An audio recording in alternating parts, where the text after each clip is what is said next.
to another edition of Be the Change Georgia, where we amplify the voices of the inspiring business leaders surrounding the B Corp and social impact movements across the Southeast to help you learn how to build your legacy at the intersection of people, planet, purpose, and profit.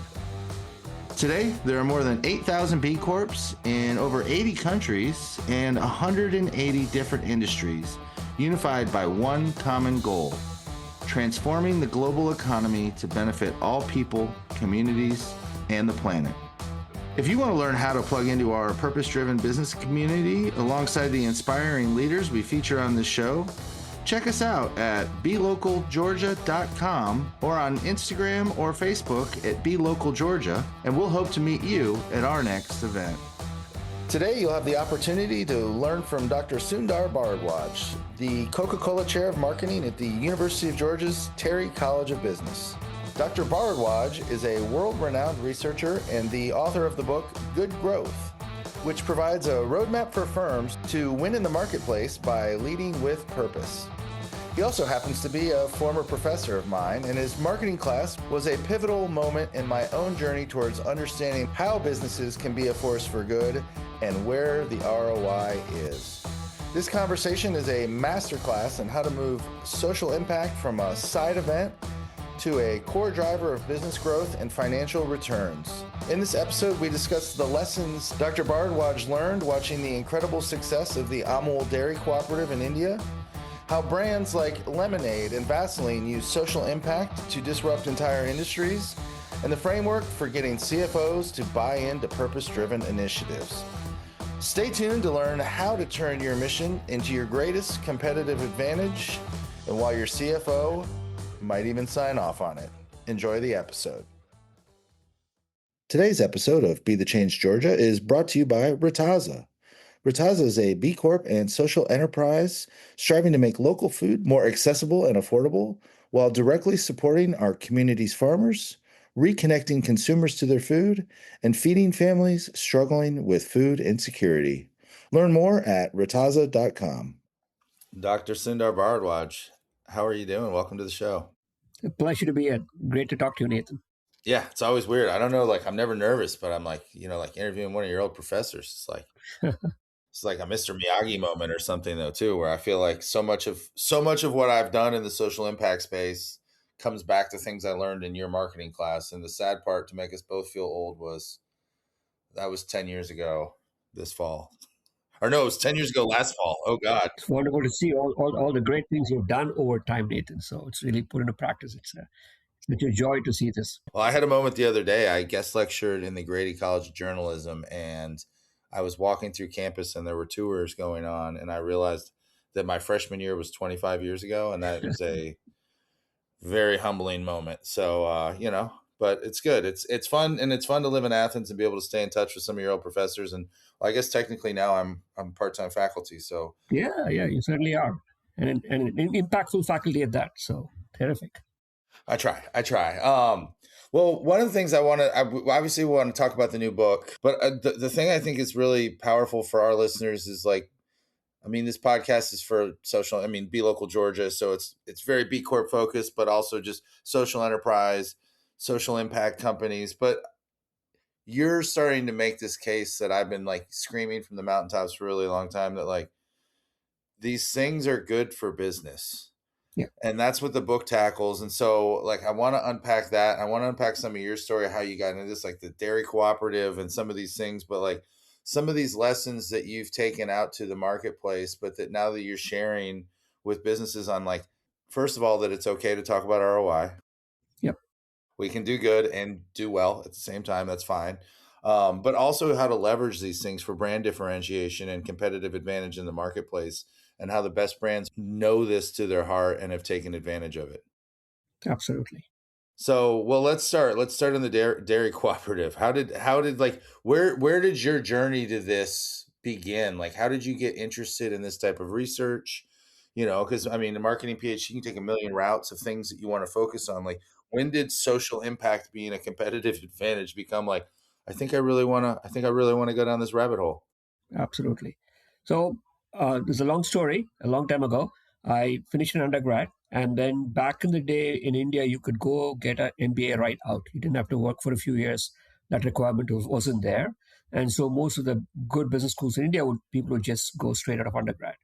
And I went to a very, very new place. And this place was basically set up to help create professional managers that would help farmers take their products to market, get benefit from it. If you look at what most farmers do with their commodities, they make very little money from it, right? They sell it to other companies, and the companies then create value-added products, and all the value is captured by the corporate world, and the farmers get very little. If you go back and look at Starbucks and see what percentage goes back to the farmers in terms of coffee, it's very little, right? So the goal and intent of this institute that they formed, what you call an MBA program, was fundamentally it's just a full-time dedicated MBA program aimed at building capabilities with the traditional MBA training, but with a focus on going and working in these organizations. I hit the mother lode because I went to the best example, the most successful example of a former organization, which had been formed to do exactly this. And pretty much every organization that was subsequently formed was built on the model of this organization. And this organization basically was essentially aimed at looking at dairy cooperatives. The way milk is sort of done is, these are not large scale factory farming. These are individual farmers who have agricultural land, but may have one or two cows, or three at best. And mostly this part of the business is run by the women in the family, right? They have the cows, they have the milk, and in the past they used to sell it to these large companies. Some of them are multinationals, British multinationals in many cases, and they would get paid based on that. And many times their pay was, they would get paid at the end of the month, or they would get paid, with some level of frequency. And what also would happen is, winter milk production goes up, and then as supply goes up, the demand would not be there from the dairy cooperatives, and these farmers are stuck with excess milk when in these situations they couldn't make money. So in this environment, this actually quite coincided with India's independence fight against the British. India was colonized, as many know, like the U.S. For a long period of time, and there was also a fight against the British for freedom was going on simultaneously. Some of these freedom fighters also looked at this plight of what's going on with British multinationals, sort of exploiting these farmers, to sort of think about saying how can they take ownership in their own hands. So this was all much earlier than when I went to school. And one of the solutions they eventually came up took several years to get there. And one of the solutions they came up with was this notion of farmers building their own cooperatives. And this particular state in which they started this cooperative was the intent was to sort of try and collect milk. Literally, they collected milk twice a day. Collected milk in the morning, they collected milk in the evening. They also made the system so efficient that you delivered milk in the morning, and depending upon the quality of the milk, you get paid that evening. Next morning, when you came up, you got paid for the previous evening. So now that enabled cash flow in the hands of these people every single day. Whereas your traditional farming is only when you sell the harvest, you make money, and they have to manage the cash flow through the whole period, which is very difficult for people who are very limited amount of land, and they are small scale farmers. And this dramatically changed the nature of the scenario. But it took them many more years to sort of figure out that while milk is a great source, it's not the value add, it's not the higher revenue product, right? So you have to productize milk for you to get the higher margins and the higher sort of business. So they eventually, from there, they decided, okay, we got to create products. And they started butter and cheese and, eventually ice cream and all these sort of products that came out of this process. Now they had to build a marketing organization to go out and market these. And they built this marketing organization at the state level. The milk was coming from different parts of the state, and they built the marketing organization at the state level. And it was that marketing organization that I went and joined as a brand manager. Finished my MBA, 22 years old, starting my job as a brand manager for this organization, and it was wafer thin. So there was what the CEOs are called managing directors. There's a CEO, there's one other layer of manager, senior manager, and then us, right? Four of us were 20 years old, and then we got tremendous exposure in doing this. But the whole thing was driven by this notion of commitment. You are working to enable these farmers to benefit. So the marketing organization was set up so that 80% of whatever the company made, every dollar they made, every rupee they made, went back to the farmers as raw material prices. They were not shown as profits because then you'd get taxed, the farmers won't benefit, so they show as raw material costs, and the farmers benefit from that. And that became the power of enabling societal impact while also now creating products which are terrific. And this company, if you go to stores now, it's sold in Costco here. So they've gone global, and you can get the milk in Costco. It's called Amul, AMUL, and it's sold in other local grocery stores as well. So it's growing globally, and the products are really good. It's high quality and good value for money. So that's my background before I came to the US to get a PhD and then become a professor and all that story. Well, I mean, it's then your story makes sense then because what do you always say that it's not a that it's a driver of growth. It isn't separate from growth. Yeah, exactly. It's very much a driver of growth. You create great products and so forth, and the benefit sort of has a societal impact, but also a growth driver because you're creating these phenomenal products that customers care about, and many times you may be introducing a new benefit that wasn't there before, and you're using that benefit to sort of differentiate yourself and even disrupt markets. How do you, when you're out there, like, how is this received with like your traditional, like, because again, in the B Corp world, I'm always like, you still have to speak to the CFO. Everything you sell, I have to show a return. Publicly traded company, especially, but even smaller companies, you've got somebody's managing the books and going, this is an investment we're going to make or not make, and I see the growth. Sure. How is this type of research and how has your book been received by CFOs? Do you have like some old school CFOs that just are adamantly against it, or are people starting to come around? I don't know how well educated the CFOs are on the book, but the nature of the research that I've been doing for 30 plus years, I think that's seeping through, right? Part of the motivation when I was from the time I did my PhD thesis was you would hear these stories of marketing not having a seat at the table. That marketing uses metrics that really the CEO and the CFO don't care about, right? They'll talk about brand love and brand liking and so forth. And the CFO says, okay, how does it translate into dollars for us in the company? So that's been going on for a long period of time. So my research has been sort of very driven by saying, can we go in and connect these to metrics that matter to the CEO and the CFO? And these are marketing actions, and they could be societal impact marketing actions or traditional marketing actions, all of which if you can start linking to metrics that matter to the CEO and the CFO, then it makes a big difference.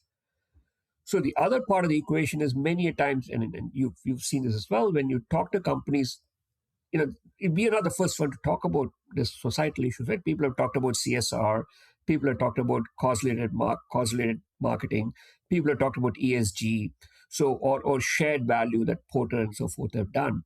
Many of them are done at the firm level. Rarely do they go back and connect to these two specific actions that firms can take, right? So our work on competing on social impact is that taking it down to the product brand level and sort of not running it as a separate event. A cause-related marketing is also at the product at the brand level, but it's unrelated to the product. So you say, okay, buy my product, give $1 to St. Jude's. Nothing wrong with that, but it's nothing completely unconnected to what you're doing. So what our work sort of takes us is, can we do this where it's related to the product? So could there be an attribute, a core attribute to a product, in which case now you move away from this, you know, unrelated impact where it's a cost driver in many cases, or it's a risk reduction strategy. You're trying to reduce risk for the company, and you're doing these sort of things. Say, look, I have helping build my reputation. Here we are saying there could be a demand driver. So it's a market opportunity rather than a risk reduction or a cost reduction. You're looking at a market opportunity and leveraging that and distinguishing yourself in the market. You're differentiating yourself. You're creating new growth opportunities or new segments in the market that are impact segments that could come in and buy your product, or you could disrupt the market with these sort of ways to go to market. What are the? I mean, and I don't know if you've got some examples. What are the companies that do this well? What are they doing? So let's look at examples of each one, right? Sort of, if you go back and let's reverse the process. Look at disruption, right? Lemonade is an insurance company, and they are a very modern digital insurance company. They're very AI driven. In fact, if you interact with them, they have two chatbots, AI Jim and AI Maya. AI Maya helps you recruit. AI Jim sort of helps you deal with claims. And they're one of those companies that have gone and disrupted in the fashion. If you look at traditional how insurance operates, is that we provide money in terms of, we provide money to the insurance company, and the insurance company keeps the money, and then when we have a problem, they give the money back to us. So it's a zero sum game. They give money to us, they have less money for themselves, right? If we don't get money back from them for whatever claims we do, we lose out. So it's a zero sum game, and that's how insurance has played the game for whatever 200 plus years, formal insurance and so forth. Lemonade comes to the market and says, "Here's what we're going to do. You pay in the money to this particular thing, to your payment to insurance. We take that pool of money. We take a percentage of it to run our company, say 20-25% to run our company. The remaining 75% of that pool is left over for you to make the claim.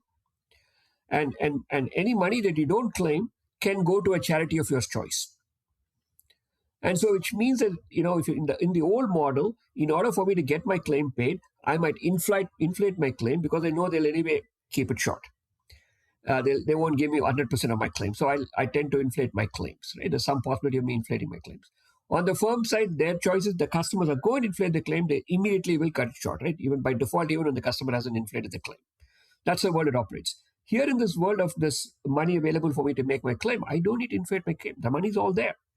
I can choose to do this. If I don't use it, it's not the company's not going to take it away. It's going to a charity of my choice.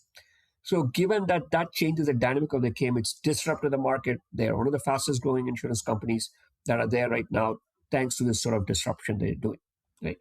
Social impact plus while changing the nature of what your product is. So, and they're a B Corp, by the way, Lemonade. Yeah, they're a B Corp on top of it, right? So you can think of that. The other sorts of examples you can start thinking of is look at what Vaseline, and we talked a little bit about Vaseline before in the book very well. Vaseline is sort of a very dormant sort of category. It's been around for a long period of time. Growth rates are pretty flat, and Paul Pullman at Unilever said that okay, we need to create some social impact. He was very keen on that, and the brand manager looked at various options to look at where could they go, and they discovered that in refugee camps, uh, one of the great challenges people face is sort of skin disease, and small cuts can cause major infections. And a dermatologist had written a piece saying that we went with a mindset to they were part of one of those social causes. Some dermatologists had gone to these refugee camps, and they were looking at what solutions would work, and they went with a traditional medical solution. But then they realized that in their kit was also a Vaseline pack, and they found Vaseline was the most effective in terms of preventing, in these cases, minor cuts and skin challenges that people face. Vaseline was the most effective at that. And they said now Vaseline should be in the front line of this. The company took advantage of that to say, look, they continued to support it very, very actively. They created a Vaseline healing project. They scaled it up dramatically, so social impact. But they also now have a story to tell with their product, which is a new story to tell. Say our product works in the most difficult conditions, and so that enabled the product to get the sort of benefit, right? So you have social impact, and you have basically an impact in terms of growth to a very moribund category. It gave them a sort of a lift. And this is that like win-win, like the conversation of like, and again, we've had this conversation in the B Corp community for a while now of like being okay with, they're for-profit companies, and a lot of the smaller ones, I think inherently they do it because it's the right thing to do, which is great and noble. And now trying to get them over the hump to feel comfortable with like, it's okay to, if you grow your business, you can scale your impact, you can pay your workers more, you can add more great jobs. But there's also been a pushback for some of these bigger companies who've understand the marketing behind getting the B Corp logo. Right. And it's almost like it's an unpure B Corp because there's this like, well, they just did it to sell more product. But if along the process they had to do all these really good things to get certified, Right. where's the problem there? Right. No, I think you're right on. Well, and like, I guess I should ask you because you study this. So, like, like how do we get out of this ideological purity test of like, if companies are realizing there's an ROI in doing good, should we care if their intentions are to sell, like Vaseline, like Sure. we should do something good, but also, oh my God, we can make more money. Sure. Sure. Yeah, if you go back and look at the longer history, right, of these products, right? So think of Lifebuoy. Some of you may know this hand washing soap, right? Lifebuoy had when it started out was a product that was sort of used. If you wash your hands, you reduce infections. Right? It's had a major impact globally in reducing infections that kids have. They use this, wash your hands 5 times a day. They ran these programs in schools and education things. And guess what? In the process, because the brand has sort of helped them do this hand washing, they've also got that increased sales. Right, you can think of more simplistic example in terms of if you look at washers and dryers and so forth that came into the market, microwaves and things like that have come into the market traditionally, they have included tremendous amount of convenience to people's lives, freed up women to go out and rather spend their time on cleaning, washing clothes, and spending enormous hours of doing that previously in the past. Now, with these devices, that's saved them time dramatically. That's freed them up to go out and work outside of the home. Right. So you have products which have had this impact on enabling a new labor force, which is important for this country to grow, along with the fact that, you also had this, took up time away from them and the company managed to sell a product. So these kinds of social causes that have been inbuilt with products has always been there. Right. Over time, some companies have lost track of that and they focus on short-term returns and in driving the short-term returns, the societal sort of impact has been ignored. And that's all they care about. Can we sell more and more stuff then rather than the impact? So the reaction to that has been this idea of responsibility. Companies have to be responsible. They have to do the good thing. That's a CSR story. Responsibility is making a moral case, right? That will hold many times as long as a leader who buys it, who pushes out, tells its story, stays in the company. Once that leader is gone, it's rarely institutionalized in organizations. And they constantly keep changing themes, so the impact is never systematic or long term, right? So if you move away from a pure moral story into a business story, meaning that there is business value to doing this rather than responsibility, then the chances of it being institutionalized, supported, actively sort of worked on in the organization goes up, and you can get the best of. If you went in the old CSR world, they would keep it as a side event, and perhaps assign a few people without any deep thinking on who the people are. Hopefully, they are committed people, but in many cases that may not be the case. It's just a job. It's an additional activity for a person's role and so forth. But what this allows you to do, if you make it part of your mainstream business, the sweet spot between societal impact and business impact, if you see it that way, then your best talent, your best resources can be driven, can be put on this that has simultaneous societal impact and gives you good growth because you're different from your competition. You are purely focused on only traditional attributes to sell on growth and don't have this missing the societal aspect. I want to go back to something you said earlier too, of like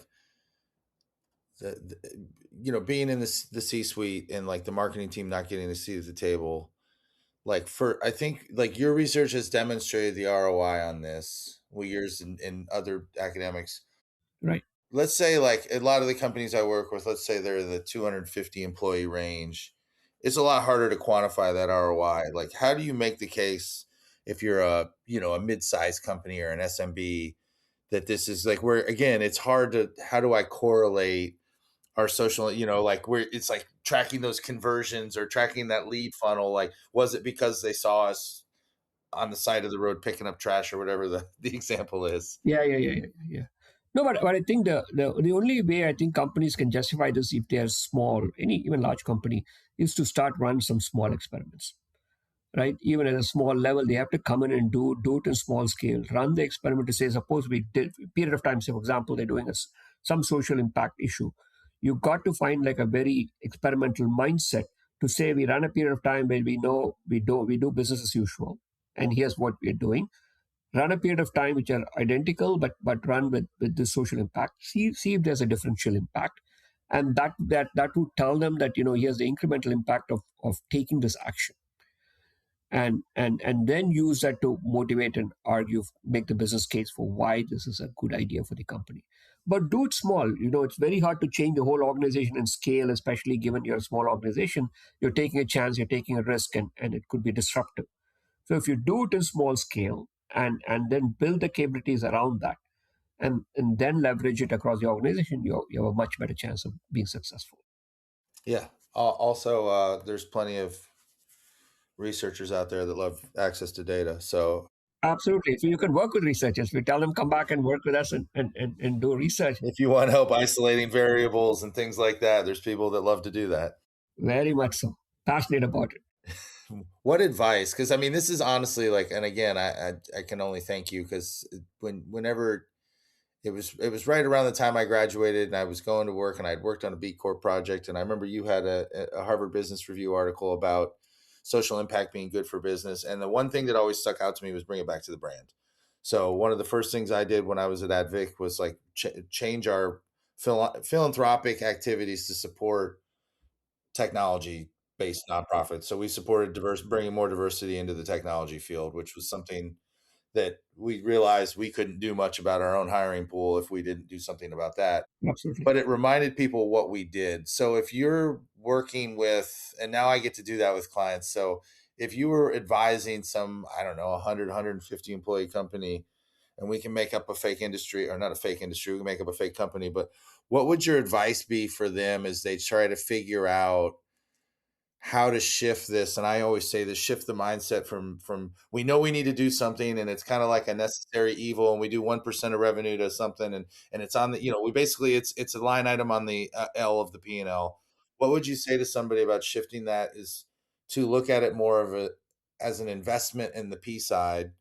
And what advice would you give them as they design their impact strategy? Sure. I mean, like, it's some sense we can think of scaling the advice down, right? So I was out with a company yesterday talking to them, and one of the things they said was their biggest challenge was finding good quality labor, right? They're not getting labor, and their product involves a lot of, they have a physical product, and it has to be sort of, installed in locations, and the installation quality of labor is not there. It's disappearing, it's poor, and so forth. That's their single biggest challenge, and they don't control the installers. It's not part of their organization, so it's outside of them. So that, but because they don't have that role, a lot of the quality issues that they have with their product is because of poor installation, but their brand pays the price, right, for it. Is at least their perception of what's going on, and I think maybe legitimate. And to me, my argument was okay, and I said, okay, I'll go back and look at your CSR activities. You go on your site, and they do a bunch of CSR activities, fairly standard, whatever employees are passionate about, and they're you know, planting trees, planting flowers on the road, whatever, bunch of things, which are good causes that they do. They're all fine. So my contention to them is, okay, great. So you look, you have a challenge. You have labor shortages. We also know that lots of schools in the areas have very limited shop classes, right? The shop class that used to be very established and so forth, funding for several of them have gone away, and there's very limited funding and skill set, right? And you may have kids who go to those schools for whom maybe you're building new skills, making them into whatever, electricians, plumbers, whatever, installers, and so forth, for hardwood and carpets, and so forth. If you think of running classes for them in these schools, now you're creating opportunities for jobs for them. All of them may not come to work for you, but they'll get opportunities to go and work elsewhere. A subset of them, you're creating labor opportunities, good quality labor, and then jobs for a lot of these people. And plus, some of them may choose to come and work for you. And so you built this labor pool for the future that's being there. And so that may be a good way to do CSR. And apparently they've been thinking about this, and they're working with an NGO to do it. They haven't fully implemented it. But this would be a good example of a situation where a company says, okay, here's what I can do. In a small way, I can make an impact in a local school, right? This company is big enough to have a larger impact. But a smaller business could have a local impact. And that might be important for them in the sense that you could provide them people who are committed to it. And it also helps their brand in the local community. People say, okay, these folks support the school system. They educate kids who can get jobs later on. They're giving them job defining skills. And I'm going to support this company over somebody else. So if I had to make a choice between two sources I'm going to buy from, which are identical, but one supports it, supports a local social cause, my choice would perhaps lean that way.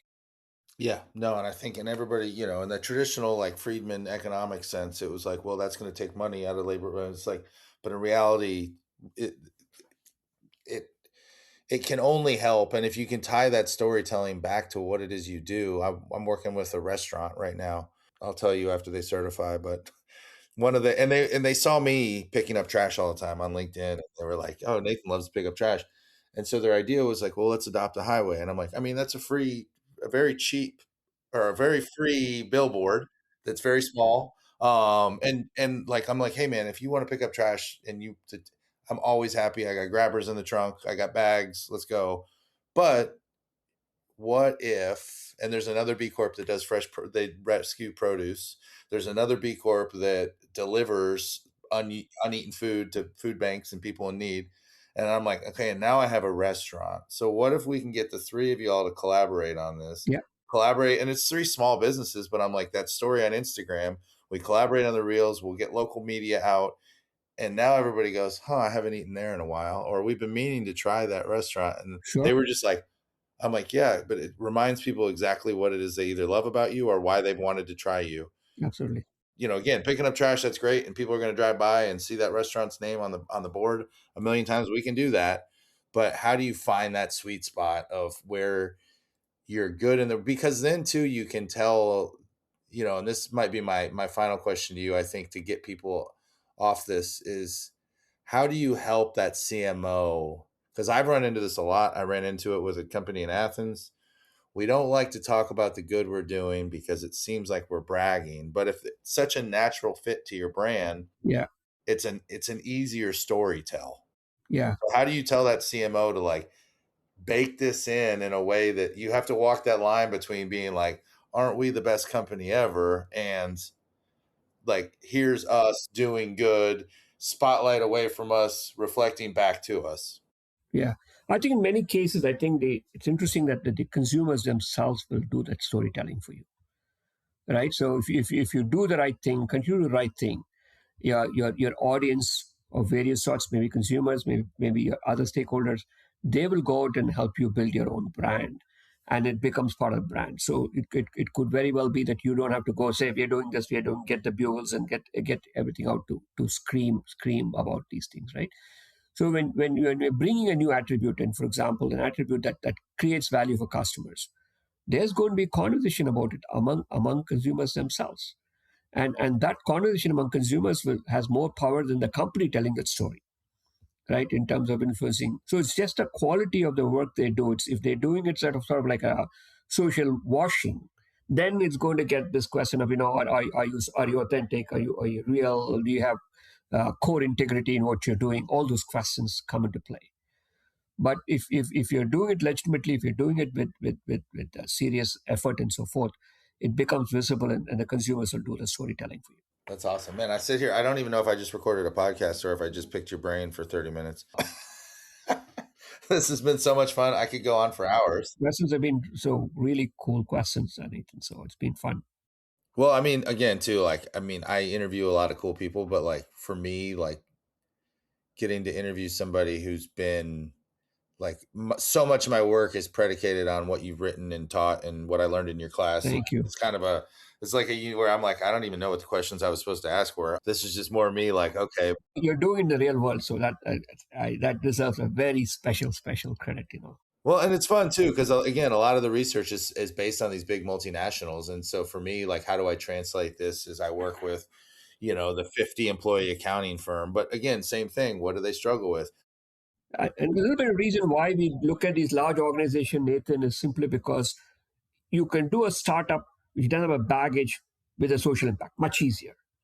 For a traditional company that's been doing business as usual, for them to do social impact is actually much harder for all the reasons you talk about it. People think it's cynical, why are they doing this, and so forth.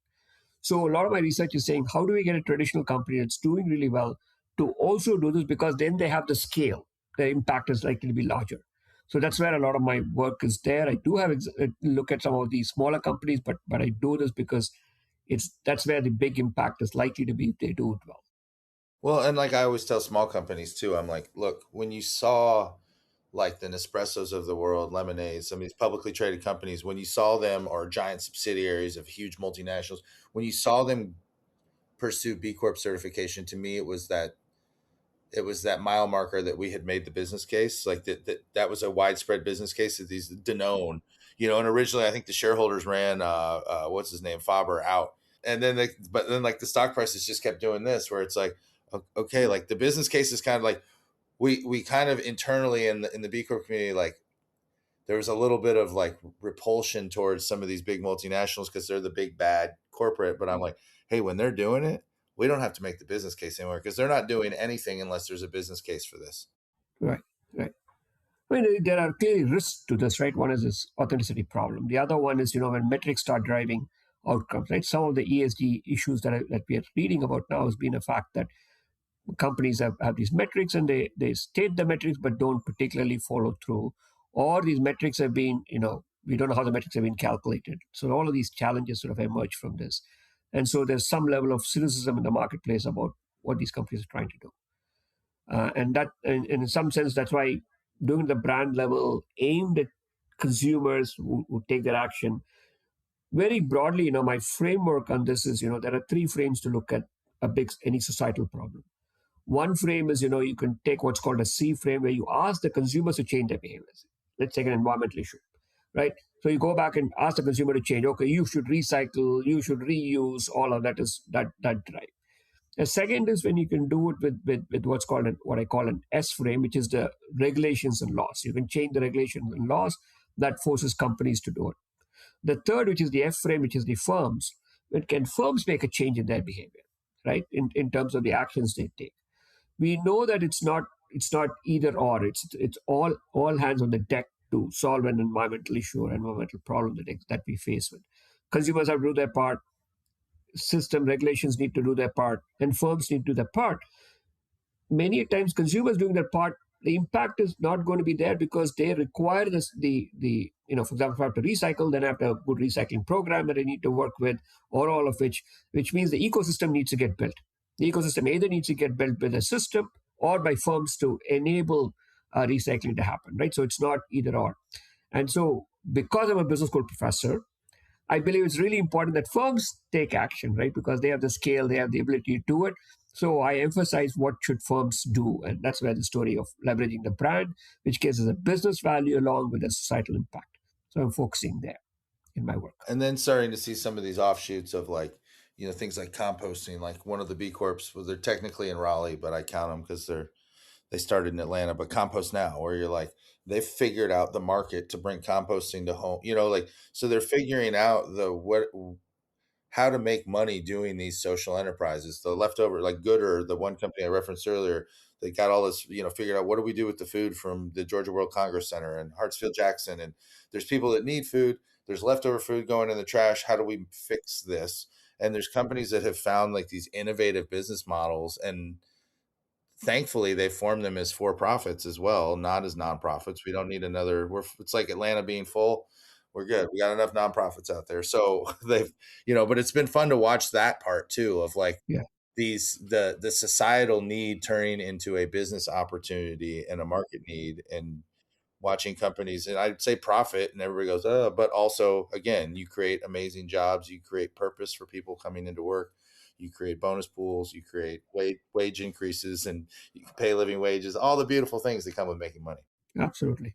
I was talking to one of the guys who's opened this. You may have read the story about the grocery store that's by Georgia State right now in Atlanta, and which is partially owned by the city and partially owned by this entrepreneur who opened that store. And their intent is they have to become profitable in the next whatever some time period. But he's opened a grocery store which is largely a food desert, right? So there's a desert and not enough food that's there, aimed at the community that lives there. That largely is looking at stores that sell them ultra processed foods, right? That's all their diet is primarily of. And so there's opened a store with lots of fresh food. Looks like a traditional regular grocery store, lots of fresh food in there. And he said, and his argument is price points are similar to a Kroger or a Publix because he's got the Independent Grocers Association purchasing power. So it's making it available.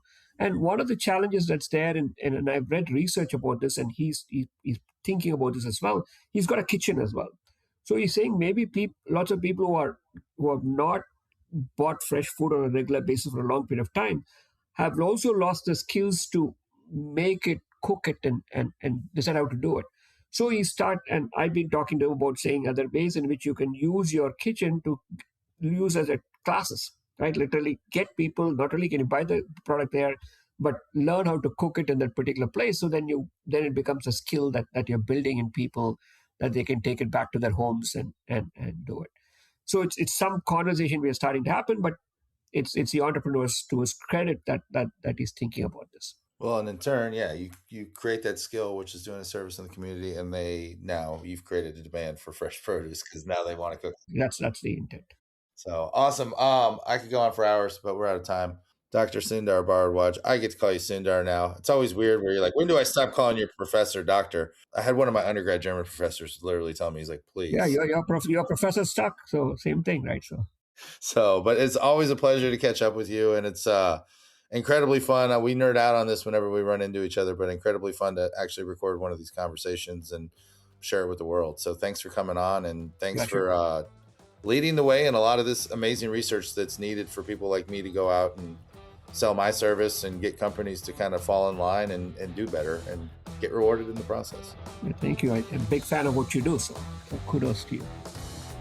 Well, that wraps up another edition of Be the Change Georgia. We're grateful, as always, for the opportunity to serve you with this content and grow this incredible community of purpose-driven B Corp leaders. If you haven't already, we would be grateful for you to rate the show wherever you get your podcasts by simply tapping the number of stars you think it deserves and sharing it with a friend.